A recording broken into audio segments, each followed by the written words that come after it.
This is Isaac Ferry with Crop Tech Consulting, bringing you this week's edition of Technology Tuesday. In this week's segment, we're going to look at down pressure and evaluating down pressure within the field. The main goal of our down pressure setting is to always keep that row unit engaged with the ground. If we're always engaged with the ground, we'll have a consistent seed depth, and then with that consistent depth, hopefully we have consistent emergence and germination, and then later on the season, a consistent ear set throughout the field. This week we're going to look at 3 different videos, one with the down pressure set too high, one with the down pressure set too low, and one with the down pressure where we consider right in the sweet spot for planting the field. If I go out here and I put my finger in the ground and I'm going to try to pull across here, realize that I have a column of soil right in here I can't pull my finger through. I did that with the corn planter itself. When I look at the cross section across here, one of the things we start to pick up is the amount of downforce I used to put this in, and I've got compacted the soil right here, has created a problem with my waterfront. So if I look through here, where my closing wheels have run through, and I'm shearing this off, I have a zone right up in here that I can't transfer water to anymore because of the bulk density changes that we created.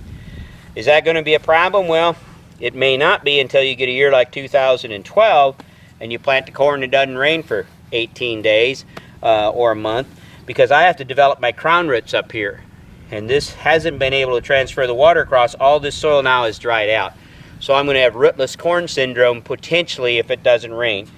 But the bigger factor is you have changed the microenvironment around this whole seed trench, and this is where the root system has to grow.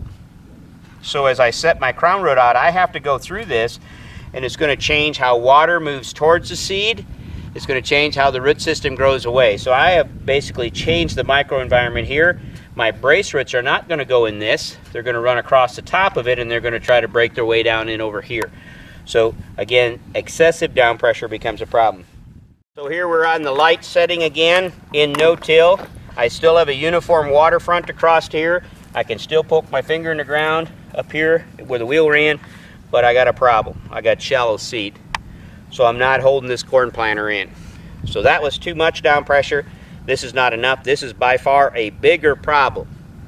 If you're going to err, you err on too much down pressure versus too little, because planting depth variations will definitely cause problems with your ear set out there itself. So I still have an environment here that's loose that I can work with.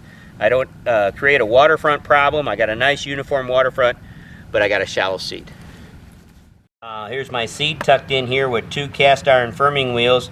I've got no air pockets above the seed. My sidewall stands up. There's no risk of this thing drying out. My waterfronts stay together all the way across here. So not only is this seed going to germinate on time with everything else in the row, my risk of rootless corn if it doesn't rain is pretty much been eliminated within it. Thank you for watching this week's edition of Technology Tuesday. Please check our website for more information and other videos.